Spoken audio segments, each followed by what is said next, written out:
USA kimeumana. Ni huku Trump, huku Elon Musk. Mwaga yangu ni mwage yako. Lete mafaili nilete video. Wanagombania nini? Niliwahi kuambia hapa. Hakuna ushoga wa kudumu, hakuna wadui wa kudumu, ila kuna maslahi ya kudumu. Na niliwaambia kitu kifanyie kazi hadi kwenye maisha yako ya kawaida. Trump kacheza na maslahi ya mwenzake.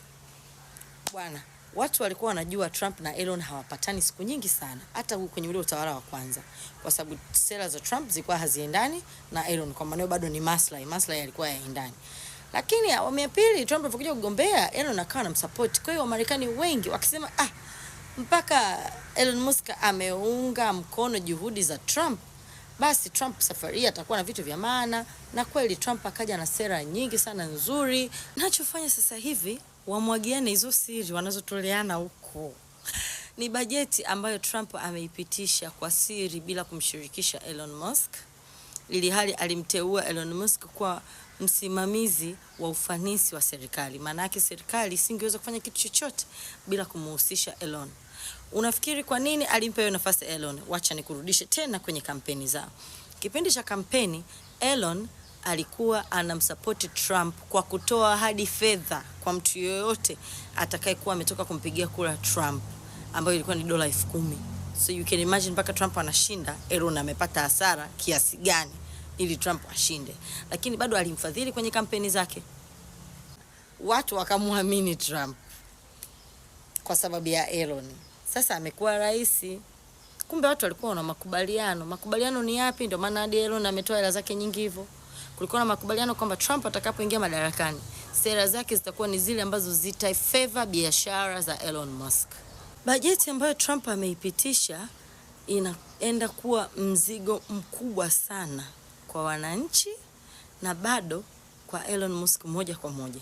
Hali ambayo sasa inafanya watu washangae. Yani mimi mwenyewe nashangaa Trump kwa nini kapitisha bajeti ya aina hii. Haya, tuanze.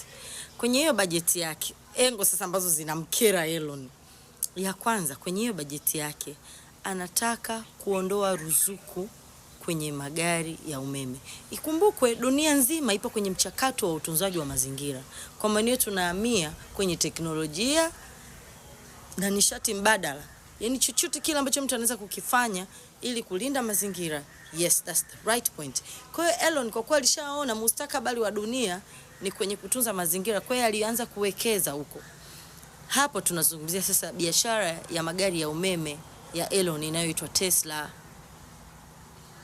Kwa kuwa dunia ndio inapoelekea, serikali zilizopita kwenye bajeti zao walikuwa wameweka ruzuku kwa mtu yeyote atakayenunua magari ya umeme, kwa sababu atakuwa anatekeleza ajenda za serikali.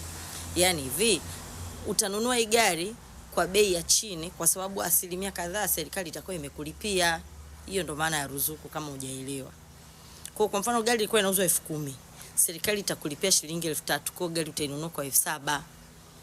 Trump kwenye hii bajeti yake mpya kaondoa hiyo ruzuku. Jambo la pili, Elon amewekeza kwenye mradi wake mwingine, biashara yake nyingine inayotambulika kama space. Ambako kwenye space yeye anafanya nini? Anauza satellite angani. Na ukumbuke Marekani wana NASA kupitia jeshi lao la anga, kwa hiyo walikuwa wanatumia sana huduma za Elon kupitia biashara yake ya space. Guess what? Trump kapunguza bajeti ya jeshi la anga la Marekani.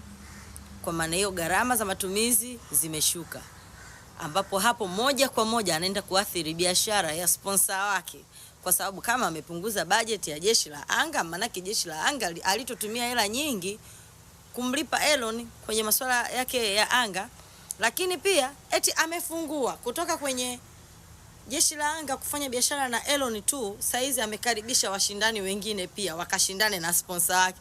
Mnaelewa nyewe wanasiasa wasivyokuwa na fadhila. Haya.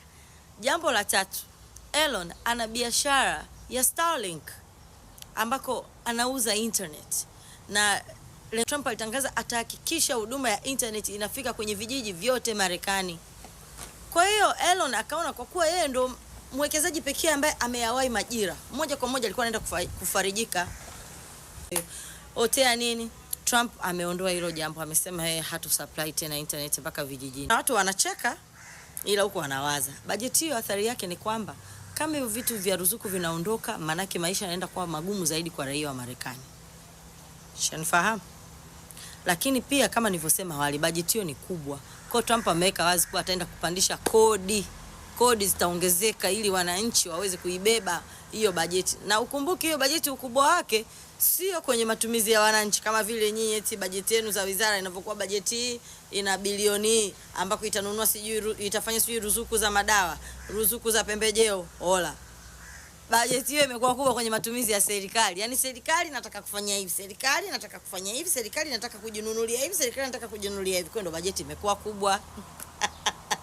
Kwenye vitu ambavyo moja kwa moja havitogusa wananchi. Kwa hiyo Elon kaenda Twitter ka address kasema, jamani, mimi hii bajeti kubwa inayoenda kupitishwa, huu mzigo wa bajeti ambao umeshasainiwa, mimi sikushiriki, sijui, na hata wabunge hawajui kwa sababu bajeti imepitishwa usiku kwa usiku.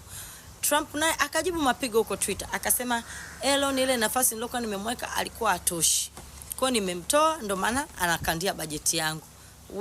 Elon akaendelea kufukua mafaili ya Trump. Akasema, wewe bila mimi usingekuwa rais. Nimekusupport kwenye 1 2 3 1 2 3. Kwa sababu ndo anaanza kutoleana siri zao.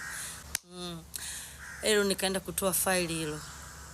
Akasema hivi, Trump yupo kwenye mafaili ya Epstein, ndo maana Trump mpaka leo anatoa mafaili ya kila kesi ambayo haikuisha vizuri, kesi ambayo ilikuwa ina utata, ila faili la kesi ya Jeffrey Epstein hajaitoa.